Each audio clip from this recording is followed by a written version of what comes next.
Bayangkan bangun setiap hari dengan pikiran yang tak tergoyahkan, di mana tidak ada apapun atau siapapun yang bisa mengeluarkanmu dari pusat masalah. Masalah datang, tetapi kamu tidak berubah. Hambatan muncul, tetapi kamu mengubahnya menjadi langkah menuju versi terbaik dari dirimu.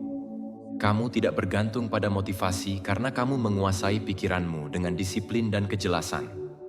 Sekarang, katakan padaku, berapa kali kamu merasakan ketakutan, kecemasan, atau frustrasi mengendalikan hidupmu?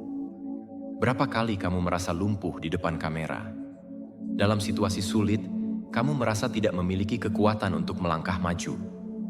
Realitasnya adalah bahwa kebanyakan orang tidak gagal karena kurangnya bakat, tetapi karena pikiran mereka menjadi musuh terburuk. Namun, ada sebuah filosofi yang menolak berlalunya waktu, yang digunakan oleh pemimpin, pejuang, dan pemikir hebat untuk mencapai kebesaran. Stoicisme. Dalam video ini, saya akan berbagi dengan Anda 10 pelajaran stoik yang kuat yang dapat membantu Anda menguasai pikiran dan mengatasi kendala apapun. Jika Anda menerapkan prinsip ini, saya yakinkan Anda bahwa cara Anda melihat hidup akan berubah selamanya. Tapi hati-hati, tidak semua orang siap untuk kebenaran ini. Jika Anda adalah salah satu dari sedikit orang yang siap, tetaplah sampai akhir dan cari tahu. Sebelum melanjutkan, saya akan sangat menghargainya jika Anda memberikan like dan membagikan video ini agar dapat menjangkau lebih banyak orang. Jika Anda tidak ingin melewatkan satupun video di masa depan, berlanggananlah dan aktifkan notifikasi. Mari kita mulai. Pertama, menguasai emosi Anda. Sebelum emosi mendominasi Anda, ingatlah bahwa mereka adalah kekuatan yang kuat, tetapi mereka tidak boleh menjadi pemilik Anda. Bayangkan sebuah laut dengan ombak yang besar. Meskipun sangat intens, seorang navigator ahli tidak membiarkan dirinya terseret oleh ombak tersebut, tetapi belajar mengendalikan kapalnya dengan baik. Itulah yang diajarkan stoicisme. Tidak menekan apapun yang kita rasakan, tetapi mengaturnya dengan akal dan pengendalian diri. Kamu bukanlah kemarahanmu, kecemasanmu, atau ketakutanmu. Kamu adalah kesadaran yang mengamati emosi tersebut dan memutuskan apa yang harus dilakukan dengan mereka. Ketika kamu membiarkan kemarahan mengendalikan dirimu, kamu menjadi tawanan dari temperamenmu. Ketika kecemasan mengarahkan langkahmu, hidupmu terjebak dalam skenario masa depan yang mungkin tidak akan pernah terjadi. Ketika rasa takut melumpuhkanmu, kamu menghilangkan dirimu sendiri dari pertumbuhan dan perkembangan. Marcus Aurelius menulis, "Jika itu menyakitkan karena sesuatu yang eksternal, bukan itu yang mengganggu kamu, tetapi penilaianmu tentang hal itu. Kamu memiliki kekuatan untuk mengubahnya.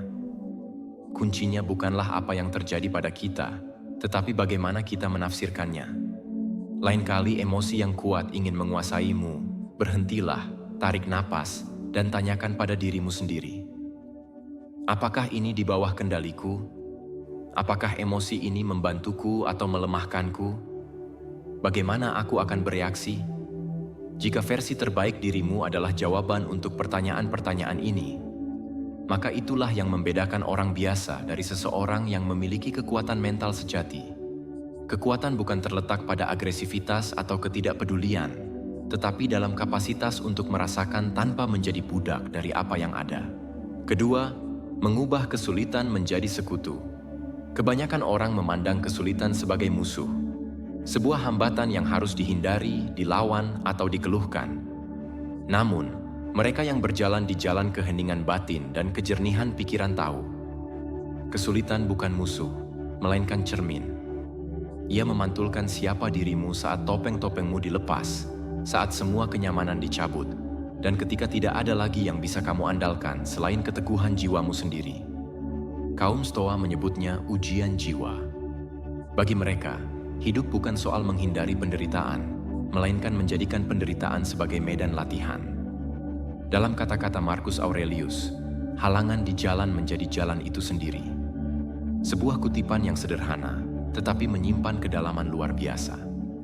Ini bukan sekadar filosofi untuk dibaca saat tenang, tapi kebenaran yang diuji justru saat badai datang. Dan badai selalu datang. Secara psikologis, respons kita terhadap kesulitan mencerminkan dinamika bawah sadar, kecenderungan untuk menghindari rasa sakit, keinginan untuk kontrol absolut, dan ketakutan akan kehilangan. Teori kontrol dari Albert Bandura menjelaskan bahwa manusia akan merasa lebih seimbang secara emosional ketika ia merasa mampu memengaruhi hasil dalam hidupnya. Ketika kesulitan datang dan kita merasa tak berdaya, konflik batin muncul antara kenyataan dan harapan. Disinilah penderitaan psikis berkembang, bukan dari kesulitannya, tetapi dari resistensi terhadap kenyataan itu sendiri. Stoikisme, sebaliknya, mengajarkan kita untuk menyelaraskan kehendak kita dengan tatanan kosmik, dengan takdir, dengan realitas sebagaimana adanya. Mereka menyarankan kita untuk menerima, bukan dalam arti pasrah, tetapi dalam arti menyatu. Epictetus berkata, "Jangan berharap bahwa segala sesuatu terjadi seperti yang kau inginkan, tetapi berharaplah bahwa segala sesuatu terjadi sebagaimana mestinya, dan kamu akan hidup tenang." Inilah kunci mengubah kesulitan menjadi sekutu. Bukan dengan memaksakan dunia mengikuti kemauanmu, tetapi dengan membentuk hatimu agar dapat mengikuti irama dunia. Dari sudut pandang psikologi eksistensial, kesulitan memaksa individu menghadapi keterbatasan dan kefanaan dirinya sendiri. Ketika seseorang dipaksa keluar dari ilusi stabilitas, ia mulai menanyakan hal-hal yang lebih dalam. Siapa aku tanpa semua ini? Apa makna dari penderitaanku? Apa yang tetap jika semuanya hancur? Jawaban dari pertanyaan-pertanyaan itu tidak ditemukan di luar, tetapi dibentuk dalam keheningan batin, dalam ruang sunyi di mana keberanian bertemu dengan kerentanan. Dan di titik inilah transformasi sejati terjadi. Kekuatan tidak dibangun dalam kenyamanan, melainkan dalam proses jatuh dan bangkit kembali. Dalam psikologi, ini disebut post-traumatic growth, suatu kondisi di mana individu tidak hanya pulih dari kesulitan, tetapi melampaui dirinya yang lama dan menemukan makna yang lebih dalam dari penderitaan itu.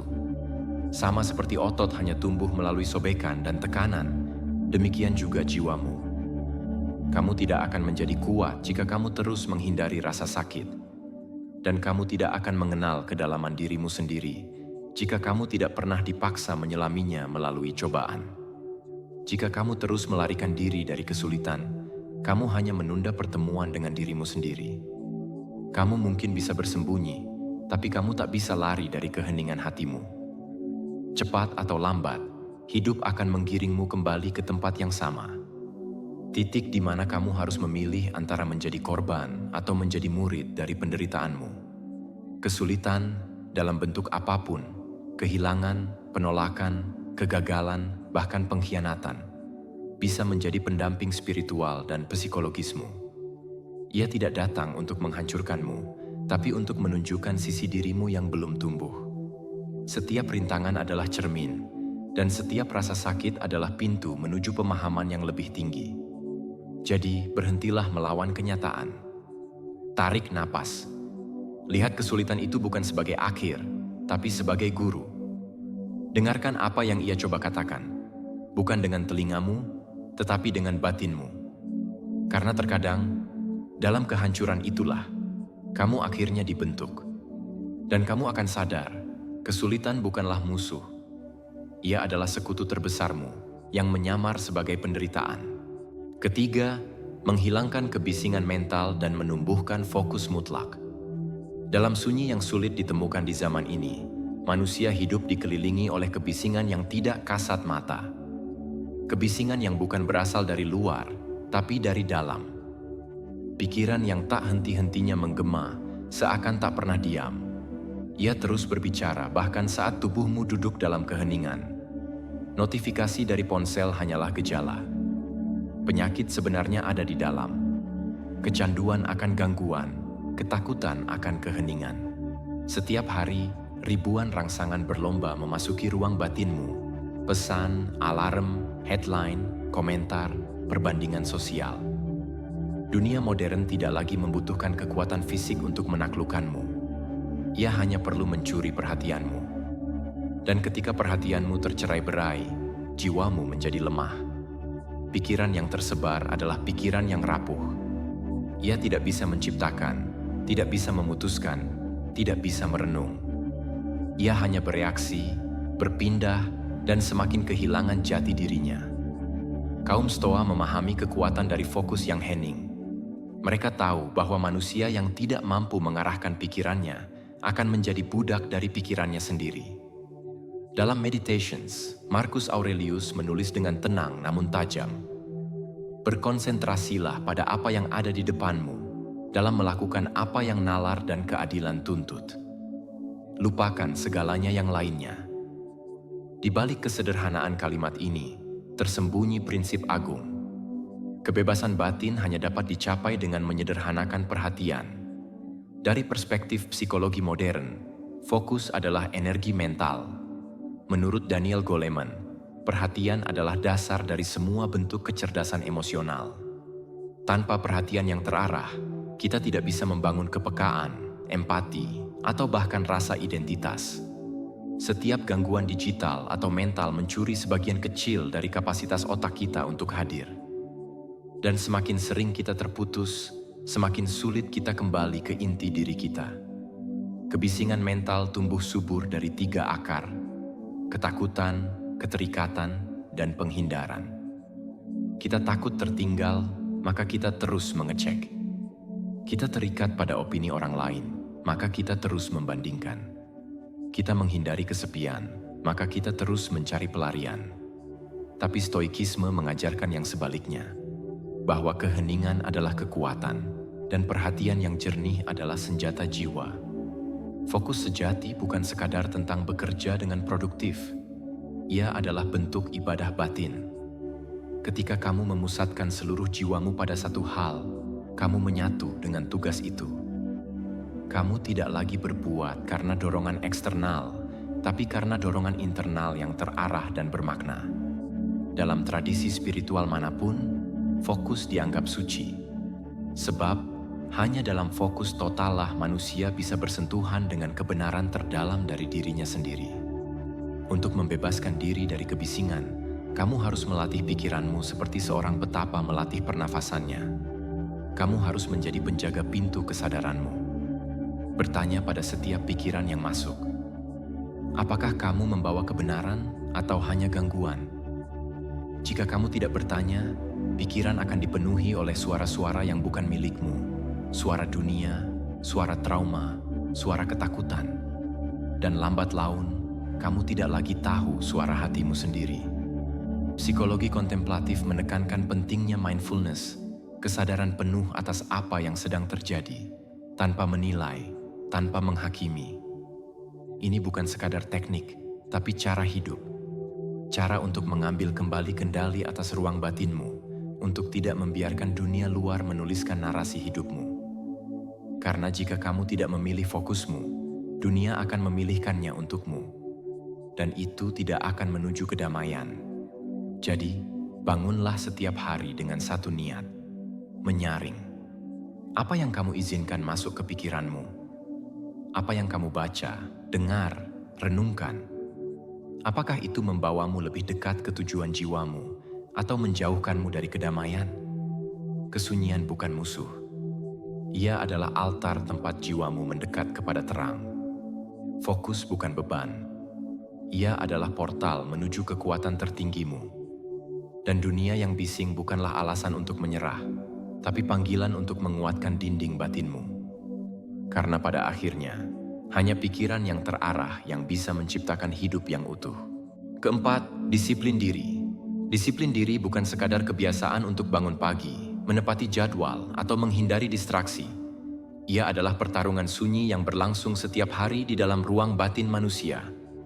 Sebuah medan perang tak terlihat, tempat dua kekuatan bertarung terus-menerus, dorongan untuk kenyamanan sesaat melawan panggilan untuk pertumbuhan jangka panjang.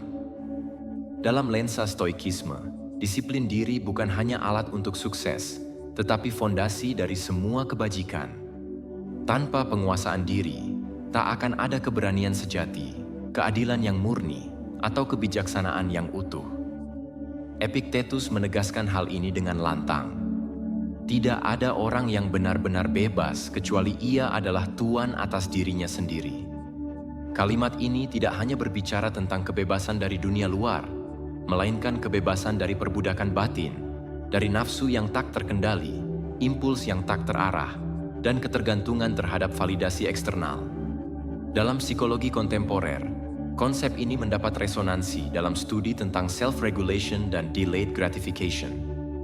Penelitian klasik oleh Walter Mischel tentang marshmallow test menunjukkan betapa pentingnya kemampuan untuk menunda kepuasan demi hasil jangka panjang. Anak-anak yang mampu menahan godaan dalam eksperimen itu ternyata memiliki pencapaian hidup yang lebih tinggi di masa depan.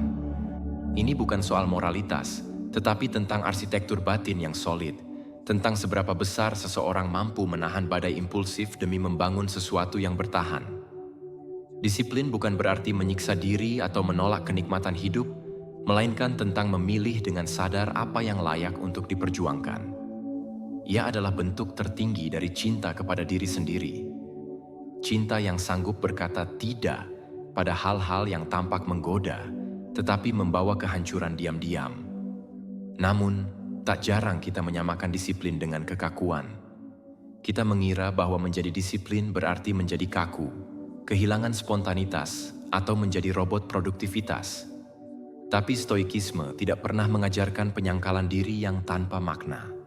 Sebaliknya, ia menuntun kita untuk mengenali batas-batas diri dengan kejernihan, lalu melatih otot batin kita agar mampu menolak apa yang merugikan meski terasa menyenangkan. Dalam dunia yang mendorong gratifikasi instan, disiplin menjadi bentuk perlawanan spiritual, sebuah keberanian untuk menunda agar bisa hidup dalam nilai, bukan hanya dalam impuls. Ketika kamu memilih untuk tidak menunda-nunda, ketika kamu bangkit meski lelah, ketika kamu bekerja meski tidak ada yang melihat, disitulah jiwa dilatih. Disiplin bukanlah rantai yang membelenggu, melainkan sayap yang membebaskan. Ia tidak menutup kemungkinan untuk spontanitas, melainkan memberi arah agar energi kita tidak tercecer dalam distraksi. Dengan disiplin, kita tak hanya menjadi produktif, kita menjadi utuh.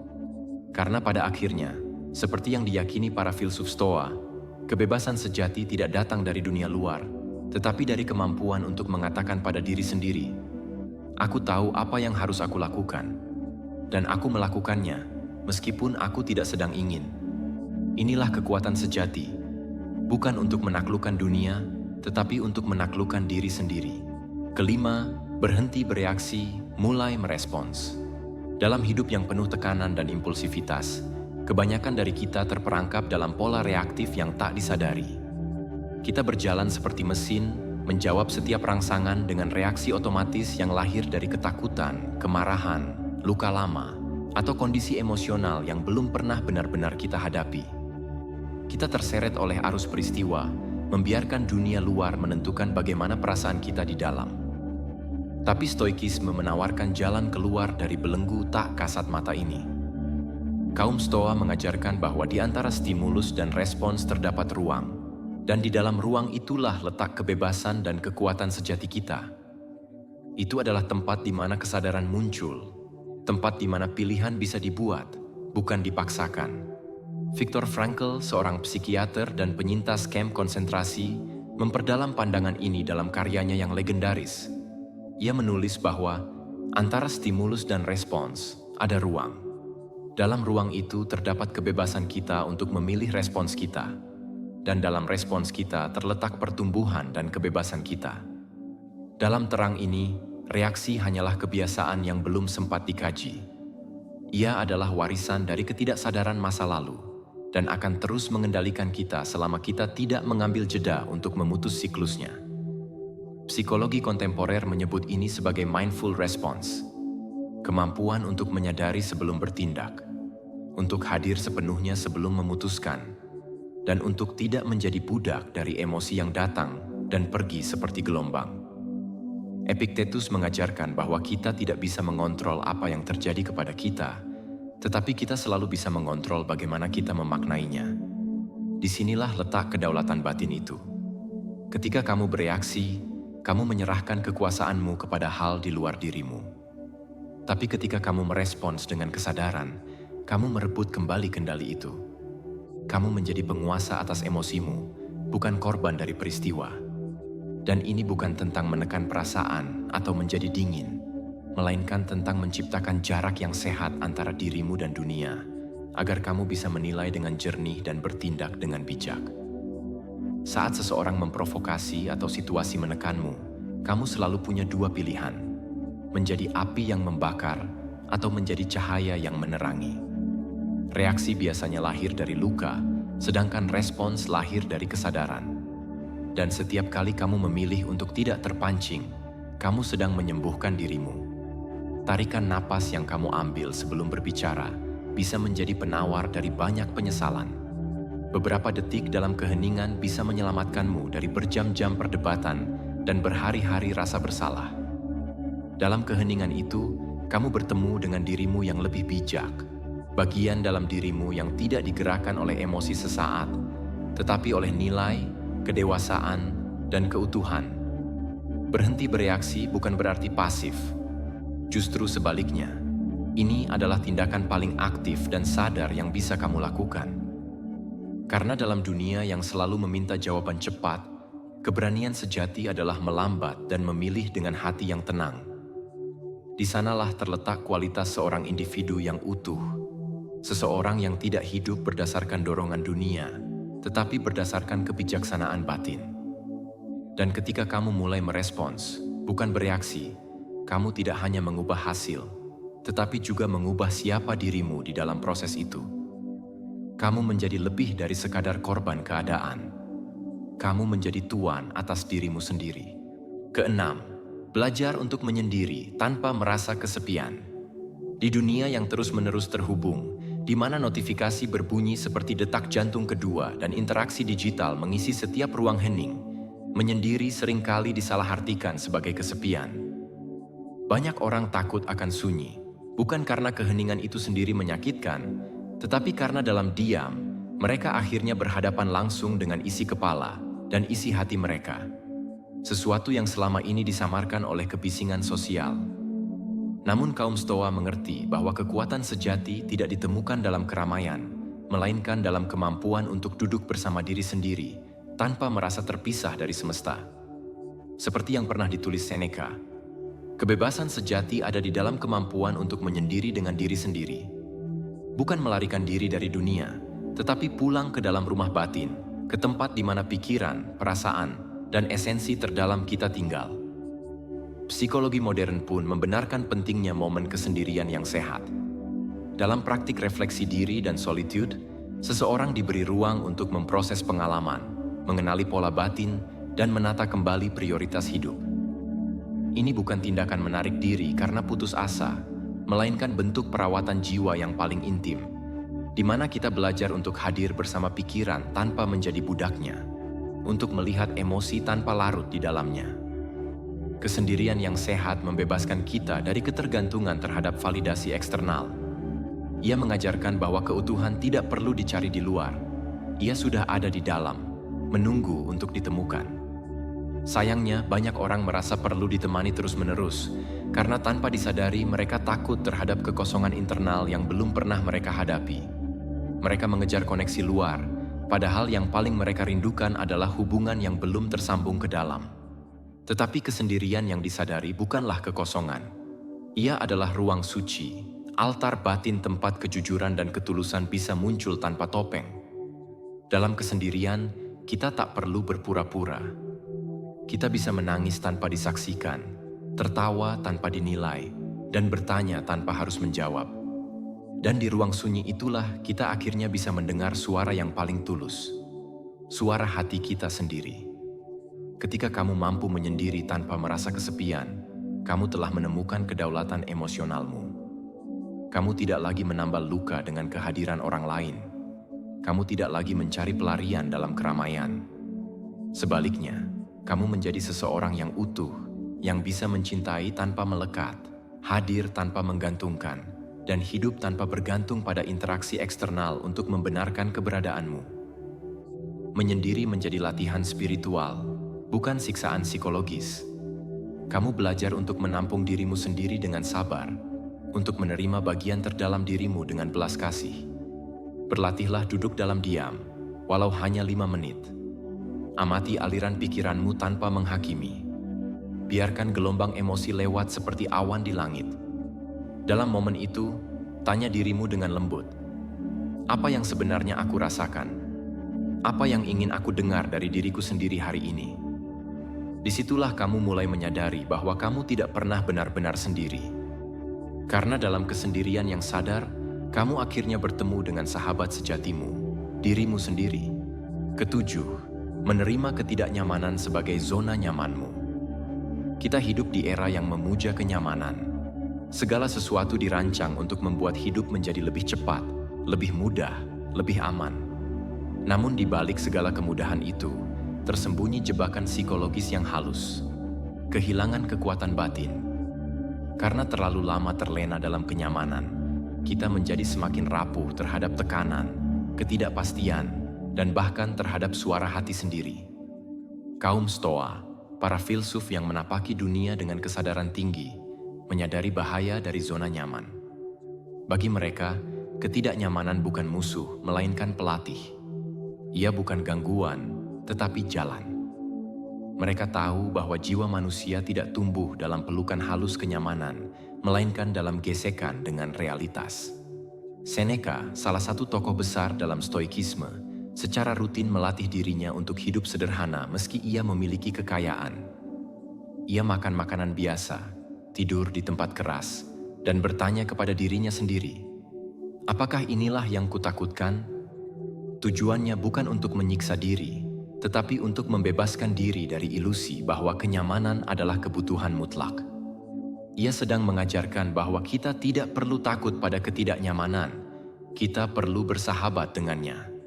Karena begitu kita berhenti menghindari ketidaknyamanan, kita mulai membangun kekuatan sejati, ketahanan batin. Psikologi kontemporer pun memperkuat pandangan ini. Konsep exposure therapy, misalnya, menunjukkan bahwa menghadapi ketakutan secara bertahap dapat membangun kekuatan mental. Dalam growth mindset, ketidaknyamanan dilihat sebagai arena pertumbuhan. Semakin kita menghadapi tantangan, semakin fleksibel dan kuat struktur kognitif kita. Namun ketika kita terlalu memanjakan diri dengan kemudahan, otot psikologis kita mengecil. Kita menjadi cepat goyah oleh kegagalan kecil, rentan terhadap kritik, dan terjebak dalam pola pikir korban. Menerima ketidaknyamanan bukan berarti menolak kenyamanan, tetapi menolak ketergantungan padanya. Ini adalah perubahan mendasar dalam cara kita memandang hidup. Kita berhenti mencari jalan termudah dan mulai memilih jalan yang paling membentuk. Kita menjadi penempah bagi jiwa kita sendiri. Ketika kamu dengan sadar memilih untuk bangun lebih awal, berlatih saat malas, berbicara jujur saat itu sulit, atau menghadapi ketakutanmu tanpa lari, kamu sedang membangun benteng dalam dirimu yang tidak bisa diruntuhkan oleh keadaan luar. Jangan tunggu sampai hidup menghancurkanmu untuk belajar menjadi kuat. Jangan tunggu kehilangan untuk belajar bersyukur. Jangan tunggu kegagalan besar untuk belajar ketabahan. Latihlah jiwamu di tengah badai kecil agar tidak runtuh saat badai besar datang. Kaum Stoa tidak hanya bertahan dalam penderitaan, mereka melampauinya dengan integritas. Mereka tidak mencari hidup yang nyaman, tetapi kehidupan yang kuat, luhur, dan bermakna. Karena pada akhirnya, ketidaknyamanan yang kita peluk hari ini adalah harga kecil yang kita bayar untuk kemerdekaan psikologis esok hari. Saat kamu memilih menghadapi tantangan daripada lari darinya, kamu tidak hanya memperkuat dirimu, kamu juga mengingatkan dunia bahwa ada bentuk kebebasan yang hanya bisa diraih melalui keberanian untuk tidak nyaman. Kedelapan, menghilangkan penundaan dan merangkul tindakan segera. Penundaan adalah racun halus yang membius kesadaran. Ia tidak datang dalam bentuk ancaman, melainkan dalam bisikan manis. Nanti saja, besok masih ada waktu, aku belum siap. Dalam permukaannya ia terdengar logis, bahkan bijaksana. Tetapi dalam kedalaman batin, penundaan adalah bentuk ketakutan yang tersamar. Takut gagal, takut dinilai, takut menghadapi ketidaksempurnaan dari langkah pertama. Kaum Stoa memahami betapa berbahayanya menunda. Karena setiap penundaan adalah pengkhianatan terhadap potensi diri. Bagi mereka, waktu bukanlah sumber daya tak terbatas, melainkan anugerah yang terus berkurang. Dan satu-satunya saat yang sungguh kita miliki hanyalah sekarang. Marcus Aurelius menulis dengan tajam, "Kau hidup seolah-olah kau akan hidup selamanya. Tapi waktu terus berlalu dan kau terus menunda." Dalam pandangan Stoik, tindakan adalah bentuk utama dari penguasaan diri. Setiap kali kamu memilih untuk bergerak meski merasa ragu, kamu sedang mengukuhkan otoritas jiwamu atas pikiran yang melemahkan. Sebaliknya, setiap kali kamu menunda, kamu memberikan kendali kepada rasa takut yang tak bernama dan memperkuatnya. Kamu memperpanjang narasi, "Aku belum cukup siap." Padahal kesiapan tidak datang dari berpikir panjang, tetapi dari keberanian melangkah dalam ketidaksempurnaan. Psikologi modern mendukung pandangan ini melalui konsep behavioral activation, bahwa tindakan mendahului motivasi. Artinya, kamu tidak perlu menunggu perasaan siap untuk mulai bergerak. Justru dengan bertindak, otakmu mulai membentuk momentum psikologis yang memperkuat rasa percaya diri dan tujuan. Dengan kata lain, kamu tidak butuh inspirasi untuk memulai. Kamu butuh langkah pertama yang berani. Dan seringkali, hanya satu langkah itu sudah cukup untuk membuka pintu perubahan yang selama ini terasa tertutup rapat. Penundaan bukan sekadar hilangnya waktu, tetapi terkikisnya harga diri. Setiap hari yang kamu lewati tanpa bertindak memperdalam jurang antara dirimu hari ini dan versi terbaik dirimu yang mungkin kamu capai. Ia melemahkan integritas psikologismu, menanamkan perasaan bersalah yang samar, dan pada akhirnya menciptakan lingkaran ketidakpuasan yang menumpuk diam-diam. Kaum Stoa mengajakmu untuk menginterupsi pola ini. Untuk berhenti menunggu kondisi yang sempurna, karena kondisi sempurna hanyalah ilusi pikiran yang takut berbuat salah. Apa yang bisa kamu lakukan hari ini, meski kecil, memiliki kekuatan besar. Karena setiap tindakan, sekecil apapun, adalah deklarasi bahwa kamu hidup dengan kesadaran dan niat. Dan kesadaran itu bukan hasil akhirnya, yang membentuk karakter. Jangan lagi biarkan waktu mencuri mimpimu. Jangan izinkan ketakutan menyamar sebagai logika. Tanyakan pada dirimu, apa yang bisa kulakukan saat ini dengan apa yang kupunya? Lalu lakukan. Biarkan tindakan menjadi bentuk doamu. Langkahmu menjadi pernyataan keberanianmu. Karena hanya dengan bertindak sekarang, kamu bisa meretas rantai penundaan dan menulis ulang narasi hidupmu dengan tinta kehadiran dan tekad. Waktu tidak menunggu siapapun, tapi ia menghormati mereka yang berani bertindak. Kesembilan, mencari bantuan dan umpan balik dari orang lain. Dalam dunia yang semakin mengagungkan individualisme dan pencapaian pribadi, seringkali kita terjebak dalam mitos bahwa menjadi kuat berarti mampu menanggung segalanya sendiri.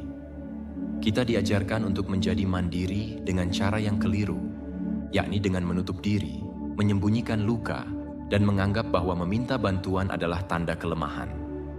Namun kaum Stoa, meskipun sering diasosiasikan dengan keteguhan dan kendali diri, justru memahami bahwa kebijaksanaan tidak tumbuh dalam isolasi.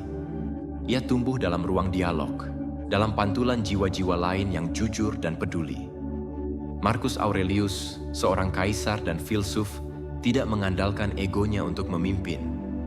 Ia secara sadar mengelilingi dirinya dengan penasihat bijak, dan dalam Meditations, ia mengungkapkan rasa syukur yang mendalam kepada mereka yang telah membentuk karakternya. Ini bukan kelemahan, ini adalah kesadaran yang tinggi akan keterbatasan diri. Begitu pula Epictetus, yang meskipun berasal dari status sosial rendah sebagai budak, mampu melampaui kondisinya karena ia mau belajar, mendengarkan, dan terbuka terhadap bimbingan.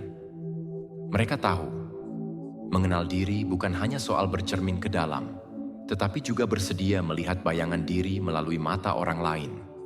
Dari lensa psikologi kontemporer, keterbukaan terhadap umpan balik adalah salah satu indikator growth mindset. Individu yang sehat secara emosional tidak takut dikoreksi karena mereka tidak mengidentifikasi harga dirinya dengan selalu benar. Mereka sadar bahwa setiap masukan, betapapun tajamnya, adalah peluang untuk bertumbuh. Namun, menerima umpan balik bukan berarti menyerap segalanya mentah-mentah. Ini tentang memilah, menyaring, dan merenungkan. Ini tentang memiliki keberanian untuk mendengar, dan kebijaksanaan untuk membedakan antara kritik yang membangun dan suara yang hanya melukai. Seringkali, luka terdalam dalam diri kita justru disembuhkan bukan melalui introspeksi sunyi, tetapi melalui kehadiran seseorang yang bisa melihat kita secara jernih dan mencintai kita dengan kejujuran. Dan seringkali, kita menemukan bahwa beban yang terasa berat bukan karena besarnya masalah, tetapi karena kita memikulnya sendirian terlalu lama. Mencari bantuan bukanlah bentuk ketidakmampuan. Sebaliknya, ia adalah bukti bahwa kamu cukup dewasa untuk memahami bahwa pertumbuhan sejati adalah kolaboratif. Kaum Stoa tidak pernah mengajarkan isolasi. Mereka mengajarkan kesadaran akan peran kita sebagai bagian dari komunitas umat manusia, kosmopolis. Artinya kita saling terhubung. Kita bukan pulau yang berdiri sendiri, tetapi simpul dalam jaringan jiwa-jiwa yang sedang belajar menjadi lebih bijaksana. Dalam konteks ini, membuka diri terhadap bantuan dan umpan balik adalah tindakan spiritual. Ini adalah bentuk kerendahan hati yang berkata, "Aku ingin menjadi lebih baik dan aku tidak takut untuk dibantu mencapainya." Jadi, jangan hanya bercermin pada dirimu sendiri. Carilah mereka yang bisa mencerminkan versi terbaik dirimu, bahkan ketika kamu sendiri belum bisa melihatnya. Dan ketika mereka berbicara, dengarkan dengan hati terbuka, bukan dengan pertahanan. Karena dalam keterbukaan itulah, kamu menemukan bukan hanya kekuatan baru, tapi juga kebijaksanaan yang hanya bisa muncul melalui hubungan yang jujur dan bermakna. Ke-10, kekuatan pola pikir pertumbuhan. Dalam keheningan pikiran, di sanalah kehidupanmu terbentuk. Segala keputusan, perasaan, dan tindakanmu lahir dari fondasi batiniah yang tak terlihat. Pola pikirmu. Ia adalah lensa yang menentukan bagaimana kamu menafsirkan kenyataan, bukan sekadar apa yang terjadi padamu, tetapi apa makna yang kamu berikan terhadapnya. Dalam filsafat Stoik, ini bukan gagasan baru. Marcus Aurelius telah menyatakan dengan gamblang, hidup kita adalah apa yang pikiran kita buat darinya. Maka jika pikiranmu sempit, hidupmu akan menyempit. Jika pikiranmu terbuka, kuat, dan bertumbuh, hidupmu pun akan meluas melampaui batas-batas yang pernah kamu anggap mutlak. Psikologi kontemporer menyebut ini sebagai growth mindset, suatu pola pikir yang tidak melihat kegagalan sebagai akhir, melainkan sebagai sarana pembelajaran. Ketika kamu meyakini bahwa kapasitasmu berkembang, kamu akan mendekati hidup dengan keberanian yang tidak membutakan, tetapi membangkitkan. Kamu akan memandang tantangan bukan sebagai musuh yang menakutkan, melainkan sebagai pelatihan batin untuk mengasah dirimu. Inilah esensi dari stoikisme. Bukan menghindari rasa sakit, tetapi menjadikannya landasan untuk pertumbuhan. Sebaliknya, jika kamu hidup dalam pola pikir tetap, meyakini bahwa dirimu telah final, terbatas, dan tidak bisa berubah, maka kamu akan menghindar dari kegagalan, menolak kritik, dan menjauh dari tantangan. Kamu akan mengerdilkan dirimu sendiri, bukan karena dunia menghalangimu, tetapi karena kamu meyakini bahwa dirimu tidak layak berkembang. Dan itulah belenggu yang paling kejam, belenggu yang dipasang oleh tanganmu sendiri. Kaum Stoa tidak pernah menyuruh kita menjadi sempurna. Mereka mengajak kita untuk terus memperbaiki, untuk melihat diri sebagai ladang yang harus terus digarap.